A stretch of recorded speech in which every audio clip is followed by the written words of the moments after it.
এবারের ঈদুল আজহা পশ্চিমবঙ্গে কেবল ধর্মীয় উৎসবের গণ্ডিতে সীমাবদ্ধ থাকেনি, বরং তা পরিণত হয়েছে এক তীব্র রাজনৈতিক ও আর্থসামাজিক রণক্ষেত্রে। একদিকে চরম মূল্য বৃদ্ধি ও কর্মসংস্থানের অভাবে সাধারণ মানুষের জীবনে যখন বিষাদের ছায়া, অন্যদিকে গরু নিয়ে রাজনীতির বিষ বাষ্পে উৎসবের আমেজ হয়েছে ম্লান। পশ্চিমবঙ্গের মুসলিম সমাজ এবার যে ঈদ উদযাপন করেছে তা ছিল অর্থনৈতিক লড়াইয়ের এক প্রতিচ্ছবি। বাজার দরের ঊর্ধ্বগতিতে জামাকাপড় থেকে মাংস সবই সাধারণের নাগালের বাইরে। মানুষের ক্রয় ক্ষমতা কমে যাওয়ায় উৎসবে দেখা গেছে আড়ষ্টতা।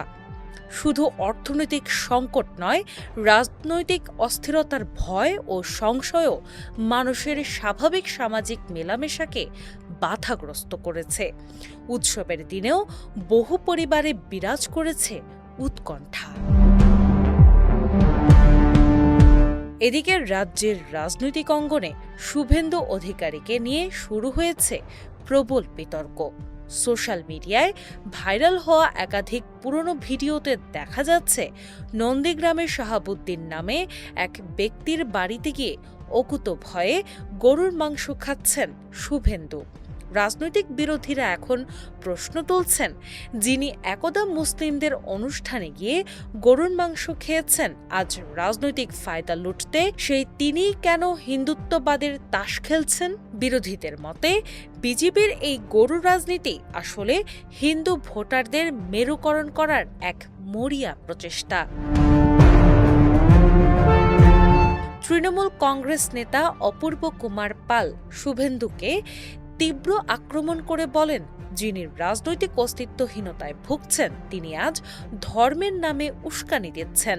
মমতা বন্দ্যোপাধ্যায়ের সরকারের প্রশংসায় পঞ্চমুখ হয়ে তিনি শুভেন্দুকে পাগল ও কাপুরুষ আখ্যা দিয়ে 2026 সালে তার রাজনৈতিক ক্যারিয়ার সমাপ্তির আগাম বার্তা দিয়েছেন। অন্যদিকে মাওলানা মুহাম্মদ শরীফ কাশেমি সাম্প্রদায়িক সম্প্রীতি রক্ষায় মুসলিমদের ছাগল কোরবানি দেওয়ার আহ্বান জানালেও সরকারের কঠোর বিধিনিষেধ নিয়ে সরাসরি প্রশ্ন তুলেছেন। তিনি স্পষ্ট করেছেন, পর্যাপ্ত কসাইখানা ও পশু চিকিৎসার ব্যবস্থা না করে হঠাৎ কসাইখানা নির্ধারণ বা জবাই নিষিদ্ধ করা অবৈজ্ঞানিক। তিনি একটি বড় ধরনের বৈপরীত্যের দিকে আঙ্গুল তুলে বলেন, ভারত বিশ্বের অন্যতম বড় গরুর মাংস রপ্তানিকারক দেশ হয়েও নিজের দেশে এই নিষেধাজ্ঞা ও অসহিষ্ণুতা এক অদ্ভুত পরিহাস। তাঁর মতে, যদি সরকার আন্তরিক হয় তবে সারা দেশে গরুকে জাতীয় পশু ঘোষণা করে অভিন্ন নীতি কার্যকর করা উচিত, যা এখন পর্যন্ত অধরা।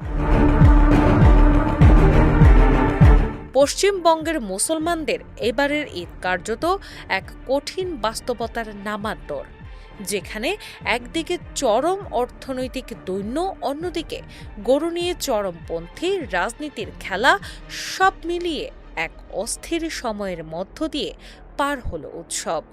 ধর্মপ্রাণ মানুষজন পারিবারিক দায়বদ্ধতা একে অপরের সঙ্গে সামিল হলেও মানুষের মনে প্রশ্ন থেকে গেছে, ধর্মকে ঢাল বানিয়ে আর কতদিন এই মেরুকরণের খেলা চলবে? ডেস্ক রিপোর্ট, বাংলা বাজার পত্রিকা।